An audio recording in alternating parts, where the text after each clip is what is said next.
Оройн төрүүзэгчтэй MBC News мэдээллийн хөтөлбөрийн баасан гарагийн дугаар эхэлж байна. Мэдээллийн товчхонд анхаарал хандуулно. Харилцан суралцсан чуулган зохион байгуулагдлаа. Гамшигын зардан мэдээллийн дууд дохиод угаарч дадлага сургалтыг амжилттай зохион байгууллаа. Биологийн хичээлийн 2-ын давааны олимпиад боллоо. Цагдийн газрын замын цагдаагийн тасгаас олон нийт цагдаагийн хамтын ажиллагаа өдрөлөг зохион байгууллаа. Эдгээр болон бусад мэдээллийн нийлэрэнгээд анхаарал хандуулно. Эхний мэдээлэл танилцуулъя. Global International төв төрийн бүс байгууллага бүх нийт боловсролын төлөө иргэний нийгмийн үндэсний эвсэл 4 дахь жилдээ хамтран хэрэгжүүлж буй боловсролын салбар дахь ил тод байдал их хариуцлага төсөл 2017 оноос Увс аймгийн Улаангом Тэс зүүн говь сумуудад хэрэгжиж байна. Үүнтэй холбогдуулан 2018 оны 3 дугаар сарын 30-31 өдрүүдэд Увс аймгийн Улаангом суманд харилцан суралцсан чуулга уулзалтыг зохион байгуулж байна. Уг чуулганд Увс аймгийн зорилтод сумдын сургуулийн эцэг эх багшийн холбооны төлөөлөл, сургуулийн захирлууд, аймгийн иргэдийн төлөөлөгчдийн хурал, засаг даргын дамын газар, боловсрол соёл урлагийн газрын төлөөлөл оролцож байна. Чуулганаар Улаангом Тэс зүүн говь сумын сургуулийн эцэг эх багшийн холбоод өөрсдийн санаачлахаар зохион байгуулсан үйл ажиллагаагаа танилцуулж, сургуулийн орчинд хамтын манлайллыг хэрхэн хэрэгжүүлж буй сайн туршилгаа хуваалцахаас гадна сургуулиуд тулгамдж буй асуудал, тэдгээрийг шийдэх боломжийг хэлэлцэж, аймгийн засаг дарга Бат сайханд нэгтгэсэн санал хүргүүлэх юм. Чуулганы эхний өдөр төсөл хэрэгжүүлэгч нэгжийн төлөөлөл, төслийн хэрэгжилт цаашдын үйл ажиллагааны талаар танилцуулах ба сургуулийн засаглалын орчныг сайжруулах чиглэлд сургуулийн эцэг эх багшийн холбоо ба сургуулийн захирлууд хэрхэн ажиллах тус тусын төлөвлөгөөг гаргах юм. Чуулганы 2 дахь өдөр буюу 31-нд худалдан авах ажиллагааны гэрээний хэрэгжилтэд сургуулийн эцэг эх багшийн холбоо хэрхэн мониторинг хийх тухай орон нутгийн хөгжлийн сангийн хөрөнгийг төлөвлөх, зарцуулах үйл явц дэх сургуулийн эцэг эх багшийн холбооны оролцоо, сургуулийн төсвийн үйл явц, боловсролын төсвийн үйл явцад сургуулийн эцэг эх багшийн холбооны оролцоо сэдвээр орон нутгийн боловсролын төсөв худалдан авах ажиллагааны мэргэжилтнүүд сургуулийн эцэг эх багшийн холбооны төлөөлөл сургуулийн захирлуудад сургалт зохион байгуулах юм. Global International төв төрийн бүс байгууллага болон бүх нийт боловсролын төлөө иргэний нийгмийн үндэсний эвсэл хамтраад дэлхийн банкны санхүүжилттэйгээр боловсролын салбар дахь их хариуцлага, ил тод байдлын чиглэлээр Монгол Улсын хэмжээнд 8 аймгийн 28 сургууль дээр ажиллаа. Тэгээд 2017 оноос 18 оны хооронд бол Увс аймгийн Улаангом, Тэс, зүүн говийн сонгоо авсан сургуулиуд дээр яг энэ эцэг эх багшийн холбоог байгуулах, ялангуяа эцэг эхчүүдийг чадваржуулах замаар иргэдийн оролцоог нэмэгдүүлэх, цаашлах юм бол үүгээрээ дамжуулаад боловсролын чанарыг дээшлүүлэх зорилготой багш сургуулийн удирдлага орон нутгийн засаг даргынхантай хамтарч ажилласан туршлага байна. Тэгээ өнөөдрийн харилцан суралцсан чуулганаар бол бид нар яг энэ 3 сургууль дээр эцэг эхчүүд маань юу суралцсан, сургуулийн түвшинд ямар сайн туршлага гарч ирв, юуг цаашаад бусад аймгийн сургуулиудад түгээх боломжтой. Энэ аймаг дээр хэрэгжсэн зөвхөн аймаг дээр л байгаа энэ туршлагыг хэрхэн бусад аймагуд руу түгээх боломжтой вэ гэдгийг хоорондоо хэлцэх ярилцах. Тэгээд давхар нэгнийгнтэйгээ туршлага хуваалцах зорилгоор зохион байгуулж байна. Сургуулийн эцэг эх багшийн холбоо маань болохоор үндсэндээ орон нутагт 8 аймагт ажиллаж байгаа хэдий боловч 10 сард болохоор үндэсний хэмжээнд яг сургуулийн эцэг эх багшийн холбоогоо байгуулад төрийн бүс байгууллагын гишүүнчлэлтэйгээр ажилладаг байгууллага болохоор төлөвлөж байгаа. Тэгээ үүний үр дүнд болохоор бидний гол зорж байгаа зүйл маань боловсролын чанарыг эцэг эхийн оролцоотойгоор багш нарын дэмжлэгтэйгээр хэрхэн сайжруулах уу гэдгийг л туршлагыг үндэсний хэмжээнд нэвтрүүлэх байна. Энэ СЭП гэдэг байгууллага 2017 онд байгуулагдсан. СЭП-ийн үр дүн гэх юм бол байгуулагдсанаас хойш нэлээд үйл ажиллагаа маань одоо л жигдэрч ерэн сайн явж байна. СЭП-ээс ерэн зохион байгуулсан гэдэг юм бол хамгийн үр дүнтэй ажиллана гэж миний бодлоор бол бид нар оны эцэст анги үрийн олимпиад зохион байгуулсан байхгүй юу? Тэр олимпиад маань ер нь ямар ач холбогдолтой юм бэ гэхээр ер нь нэгсэн анги нийтийг хамарсан хөөгт бүрийн оролцоог дээшлүүлэх тал дээр ер нь илүү анхаарч энэ юунуудыг зохион байгуулсан. Энэхүү төсөл одоо манай сургууль дээр хэрэгжснээр маш олон өөрчлөлтүүд гарч байгаа. За өмнө нь эцэг эхчүүд бол зөвхөн хүүхдийнхээ сурлагад анхаардаг байсан бол цаашлаад хүүхдийнхээ одоо сурах орчин тийм ээ тэр бүгдэд одоо анхаардаг болсон. Миний хүүхд ямар анги танхимд суралцаад байна тийм ээ. За хүүхдэнд дулаан хэр байна, гэрэлтүүлэх хэр байна гэх мэтлэн маш олон асуудлуудыг одоо олж хардаг болсон байгаа. За тэрнээс гадна энэ асуудлыг одоо шийдвэрлэх арга замыг одоо ирж хайдаг болсон.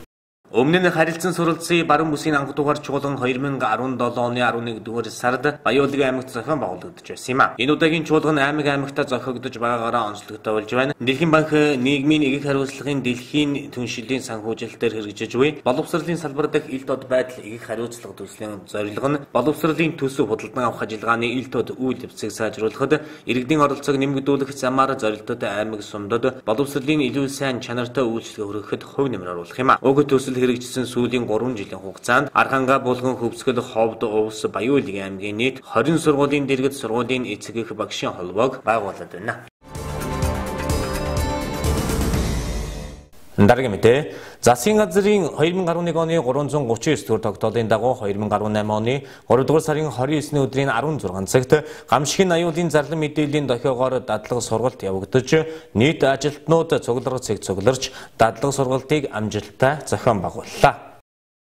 Засгийн газрын 2017 оны 67 дугаар тогтоолоор жил бүрийн 3 дугаар сарын 4 дахь 7 хоногийн лагу гаригийг газар хөдлөлтийн аюулаас урьдчилан сэргийлэх таниулах өдөр болгон шийдвэрлсэн. Харин засгийн газрын 2011 оны 339 дугаар тогтоолоор батлагдсан гамшигын аюулын тухай зарлан мэдээллийн дохио дамжуулах журамд зааснаар жил бүрийн 3 дугаар сарын 4 дахь 7 хоногийн пүрэв гаригийн 16 цагт улс орон даяар гамшигын аюулын тухай зарлан мэдээллийн дохиогоор ажиллах дадлага сургууль хийж бэлэн байдлыг ханган ажиллана гэж заасан байдаг. Энэ жил 3 дугаар сарын 29-ний өдрийн 16 цагт орон нутгийн цагаараа 15 цагт орон даяар гамшигын аюулын тухай зарлан мэдээллийн дохиогоор ажиллах дадлага сургуулийг зохион байгууллаа. Гамшигын аюулын тухай зарлан мэдээллийн дохио 3 удаа дуурдаг. Нэгдэх төгшүүрийн дохио дуурахад иргэн та суу нуугд хүлээ гэсэн дүрмийг баримталж аль болох шил цонхноос хол бат бүгшрийн дугуур орж бие болон толгоогоо халахлан аюулгүй байдлаа хангаж түр хүлээн хэрв та гудамжинд явж байвал гэрэлтүүлэг сахилгааны тулгуур багна өндөр барилга байгууламжаас холдож бие хамгаалж сууж түр хүлээнэ. Тээврийн хэрэгслээр явж байгаа тохиолдолд замаас гарч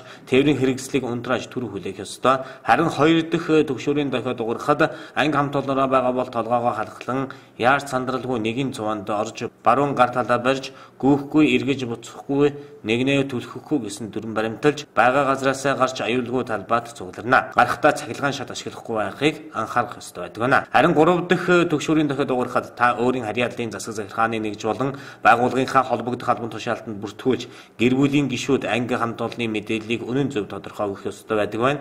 Манай аймгийн хувьд сүүлийн жилүүдэд үер усны болон газар хөдлөлтийн гамшиг ихээр ажиглагдах болжээ.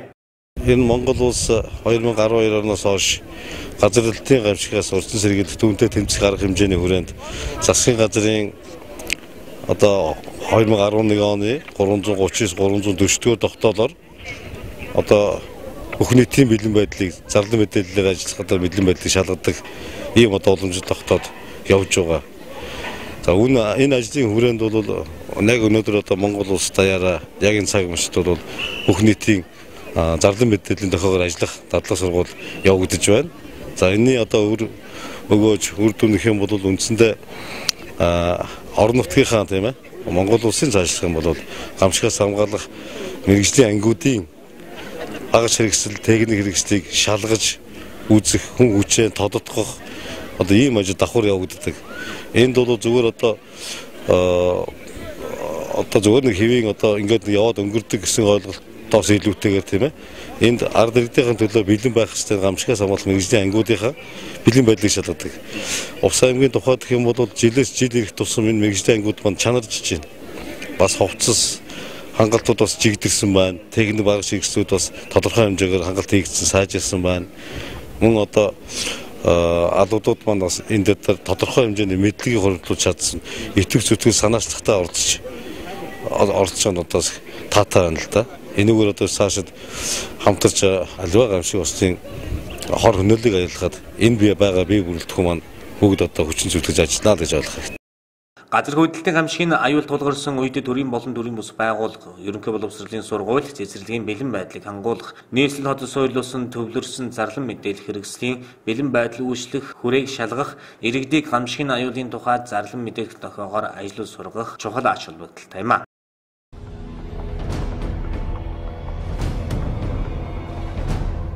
Ерөнхийсэд хүрэлцэг Сүхбаатар аймгийн засаг дарга инх төр оюуны өмч улсын бүр төлөв ерөнхий газрын дарга Содхуу нарыг өөрт ажилласан чөлөөлжээ. Төрийн алба хаанх насны дээд хязгаарт хүрсэн тул Содхууг Сүхбаатар аймгийн иргэдийн төлөөлөгчдийн хурлын шийдвэрийг хүлээн авч инх төрийг Тус аймгийн засаг дарга нь өөрт ажилласан огцруулсан байна. Хууль тогтоом зөрчиж чигүүргээ хэрэгжүүлж чадаагүй хүндэслэлээр Тус аймгийн иргэдийн төлөөлөгчдийн хурал засаг дарга огцруулах саналаа ерөнхий сайдад уламжлаад байсан юм а.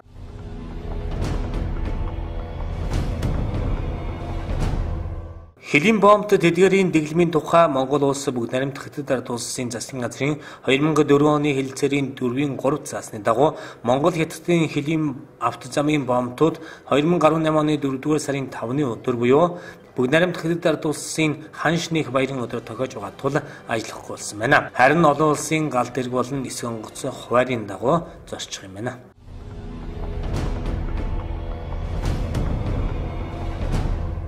Баянгол дүүргийн 22 дугаар хорооны нутаг дэвсгэрт жимсгэн хадгалах агуулгад гарал үүсэлтэн тодорхойгүй 700 орчим хайрцаг банан хадгалж байсныг мэргэжлүүд хураажээ. Нийслэлийн мэргэжлийн хяналтын газар энэ сарын 28-нд шалгалт хийж дээрх зөрчлөлийг илэрхийлжээ. Энэ үеэр нэг хайрцаг гадал жимсийг үл мэдэгдэх цагаан бодистой усанд дэвтэж байсан байна. Үүнийг аж ахуй нэгж үйлчлэгээ эрхэлдэг хүмүүс тайлбарлахдаа гадал жимсийг шаарлуулж хурдан болгох зорилгоор дэвтэж байгаа гэжээ. Мөн эдгээр жимс нь бүгд ногоон өнгөтэй баталгаагүй орчинд хадгалж байсан байна. Гадал жимсийг 12-оос 18 градусд хадгалж хэрэглэх ёстой байдаг байна. Дээрх зөрчил илэрсэн жимснээс мэргэжлийн хяналтын байгууллагаас дээж авч шинжилгээ өгсөн бөгөөд одоогоор хариу гараагүй байна.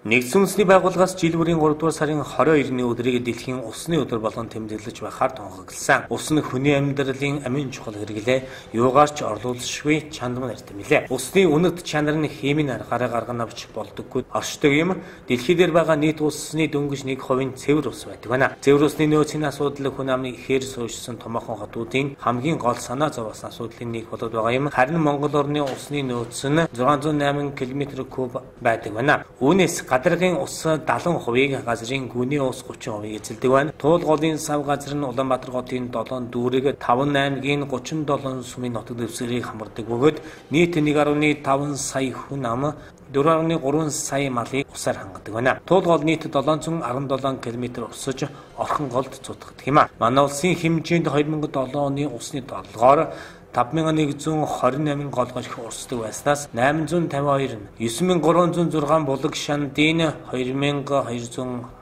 7474 нуур цормын 1181 нь 429 аршин усны 60 ширгэж өгөө болсон байна. Гүний усны түвшин 3-аас 5 м доошсон бол мөнх цас дуулын 40% нь хайлжээ. Өөрөөр хэлбэл нийт гол мөрний 16%, булаг шандын 21.8%, нуур тормын 28% нь ширгэж өгөө болсон байна.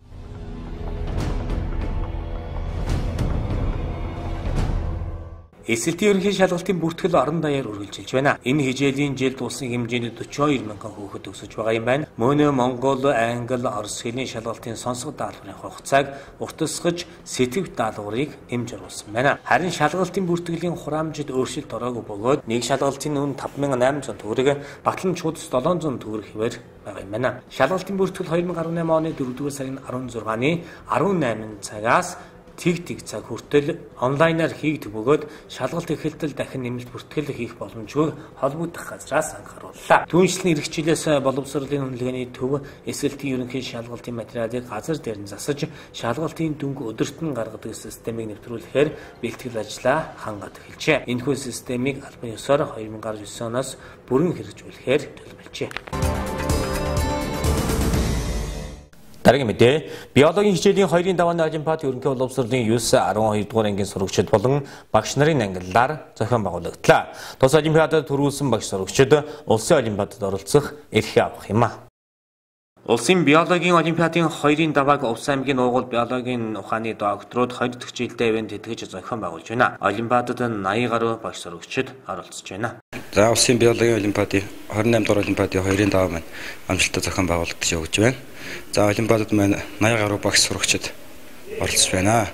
За энэ жилийн биологийн олимпиадын онцлог маань юу юм бэ гэхээр Монголын university Увс аймгаас төрсэн докторууд маань ивент тэтгэгч 3 сая гаруй төгрөг ивент тэтгэж ном сурах бичиг мөн уяач багш юу шавин медаль авсан багш нарыг 100 мянган төгрөгийн урамшуулалтаар зохион байгуулж аваад ингээд уламжлуулгаад 2 дахь жилдээ зохион байгуулж байгаа олимпиад юм аа. Ингээд нийт оролцож байгаа багш сурагчдаа тэгээд аяллахын амжилт сайхан багтахныг бас хүсээрээ. Тус олимпиадыг зохион байгуулагчид сурагчдаа бэлтгэж амжилт гаргасан багш нарын хөдөлмөрийг үнэлж шавин медаль авсан тохиолдолд тухайн багшийг 100 мянган төгрөгөөр урамшуулж байгаагаараа онцлогтой юм аа. Дараагийн мэдээ аймгийн цагдаагийн газрын замын цагдаагийн тасаг татврын хилтэс автоврын төв жолооны курсүүдтэй хамтран олон нийт цагдаагийн хамтын ажиллагаа нэртэй өдөрлөг зохион байгууллаа. Цагдаагийн байгууллагын үйл ажиллагааг иргэдэд төргийн шуурхаа хүргэх, иргэд жолооч нарыг замын хөдөлгөөний зөрчлөөс урьдчилан сэргийлэх зорилгоор замын цагдаагийн тасгаас олон нийт цагдаагийн хамтын ажиллагаа нэртэй өдөрлөгийг зохион байгууллаа. Тус өдөрлөгийн хүрээнд автотеврийн төвийн байцаагчид техникийн үзлэг онцлог явуулснаас гадна татврын хилтэс болон жолооны курсууд иргэд жолооч нарын сонирхсан асуултанд хариулж хэрэгтэй үйлчлэгийг нь үзүүллээ. За замын цагдаагийн тасгаас нээлттэй өдөр арга хэмжээг өнөөдөр зохион байгуулж байна. За энэ арга хэмжээний зорилго нь бол жолооч иргэдтэй цагдаагийн байгууллагын үйл ажиллагааг төргийн шуурхаа хүргэх. За мөн замын хөдөлгөөнөөс урьдчилан сэргийлэх чиглэлээр мөн хамтран ажилладаг автотеврийн төв, татврын хилтэс, жолооны автокурсүүдтэйгээ хамтран ингээд энэ хүү арга хэмжээг зохион байгуулж байна. За арга хэмжээний хүрээнд бол иргэдийн сонирхсан асуултанд хариулт өгөх, мөн жолооны үнэмлэх гээгдүүлсэн, өргөдүүлсэн хүмүүсийн материал авах. За мөн онцлогооны төвийн автотеврийн төвийнх нь бол энэ тээврийн хэрэгслийг онцлох болон буруу өрөөлтэй тээврийн хэрэгслийн гэрлийн тусгалыг бол өөрчлөх зэрэг ийм нэлээдгүй олон арга хэмжээг бол энд зохион байгуулж байна. Мөн одоо удахгүй 4 сарын 15-наас мотоциклийн хөдөлгөөн эхэлнэ. Антай холбоотойгоор бол ангиллын үнэмлэгчүүлэх ажлыг бас зохион байгуулж, эсэлтийг бол жолооны курсууд бас энд бас авч эхэлж байгаа. За иймэрхүү нэлээдгүй иргэдэд хандсан нэлээд олон үйлчлэгийг бол энд зохион байгуулж байгааг бас энд хэлье. Энэ үеэр иргэд жолооч нарын дунд замын хөдөлгөөний хууль дүрэн болон таны мэдхүүн асуулт хариултын тэмцээнийг зохион байгуулсан бөгөөд тэмцээнд 14 багийн иргэн цээлээ төрүүллээ.